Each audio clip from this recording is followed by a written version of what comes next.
오늘 우리에게 주신 하나님의 말씀은 요한복음 5장 1절에서 9절 상반절 말씀입니다. 그 후에 유대인의 명절이 되어 예수께서 예루살렘에 올라가시니라. 예루살렘에 있는 양문 곁에 히브리 말로 베데스다라 하는 못이 있는데 거기 행각 5이 있고 그 안에 많은 병자, 맹인, 다리 저는 사람, 혈기 많은 사람들이 누워 물의 움직임을 기다리니 이는 천사가 가끔 못에 내려와 물을 움직이게 하는데 움직인 후에 먼저 들어가는 자는 어떤 병에 걸렸든지 낫게 되밀어라. 거기 38해 된 병자가 있더라. 예수께서 그 누운 것을 보시고 병이 벌써 오래된 줄 아시고 이르시되 내가 낫고자 하느냐. 병자가 대답하되 주여 물이 움직일 때에 나를 못에 넣어주는 사람이 없어 내가 가는 동안에 다른 사람이 먼저 내려가나이다. 예수께서 이르시되 일어나 내 자리를 들고 걸어가라 하시니 그 사람이 곧 나아서 자리를 들고 걸어가니라. 아멘. 오늘 이 새벽에 베데스다라는 곳에서 일어난 일을 함께 나누고자 합니다. 예수님께서는 유대인의 명절에 절기를 지키러 예루살렘으로 올라가시게 됩니다. 가는 길에는 은혜의 연못이라고 불리는 베데스다 연못이 있었습니다. 그 연못에는 병자와 맹인, 다리 저는 사람, 혈기 많은 사람들이 있었습니다. 그들은 은혜가 절실한 사람들입니다. 그들은 베데스다 연못 곁에서 물에 움직일 때만을 기다리고 있다고 합니다. 왜냐하면 물이 움직이는 때, 그때에 처음 못에 들어가는 자는 무슨 병을 앓고 있더라도 낫게 된다는 사실 때문입니다. 따라서 낫고자 하는 사람들, 고통에서 벗어나고자 하는 사람들, 뭔가 변화가 필요한 사람들이 와서 자리를 차지하고 있는 것입니다. 그들에게는 소망이 있었습니다. 그동안 소문으로만 들었던 그 사건이, 그 병고침의 사건이 나에게도 일어나길 바라는 소망이 있었습니다. 나의 삶에, 나의 인생에 그런 사건이 일어나기를 바라고 있는 것이죠. 그래서 그들은 물이 움직이기를 기다리며 못에서 한시도 눈을 떼지 못하고 있었습니다. 그러한 시간을 짧게는 한 달, 길게는 몇십 년을 유지해 오고 있었습니다. 하지만 얼마나 머물렀던지 상관없이 그 기적은 단 한 사람에게만 일어났습니다. 이러한 사연을 지닌 베데스다 연못에 예수님께서 지나가시게 된 것입니다. 그리고 그 자리에 머문 지 38해 된 병자에게 대화를 시작하십니다. 주님께서 그에게 질문을 하나 하십니다. 내가 낫고자 하느냐? 사실 가장 중요한 질문입니다. 40년 가까이 그 자리에 머물러야 했던 근본적인 질문이죠. 하지만 이런 예수님의 질문에 그는 엉뚱한 대답을 합니다.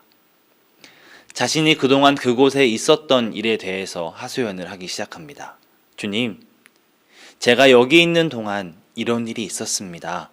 라고 시작하여 여전히 그의 시선은 베데스다 연못이 움직일지에 고정되어 있었습니다. 오늘 하루를 시작하는 우리 능곡교회 성도님들 역시 예배 드리고 있는 우리 역시 나의 시선이 어디에 있는지를 살펴보아야 합니다. 우리 바로 앞에 주님이 계심에도 혹은 지금 예배를 함께 드리고 있음에도 마음속에는 여전히 베데스다와 같은 기적 같은 은혜를 구하고 있지는 않은지 점검해 보아야 합니다. 이 병자는 주님을 앞에 두고도 다른 곳을 바라보며 여전히 연못에서 얻을 수 있는 기회만을 기대하고 있었습니다. 병자는 주님의 질문에 여태껏 38년까지 베데스다 연못에 1등으로 들어가지 못했던 사실만을 한탄하고 있습니다. 누구도 나를 들어서 먼저 넣어주지 않았습니다. 나는 늘 1등을 하지 못했습니다. 그래서 그 기적을 누리지 못했습니다. 라고 불평하고 있는 것이죠. 낫기를 원하느냐라고 하는 질문을 예수님을 앞에 두고 알아보지 못하는 어리석은 모습을 보여주고 있습니다. 예수님의 곁에서 지켜보던 제자들은 그 병자를 한심하게 생각할 수도 있습니다. 모든 과정을 생략하고 병을 고쳐주실 수 있는 분이 앞에 계신데 무슨 엉뚱한 소리를 하고 있는 거야? 라고 생각하겠죠.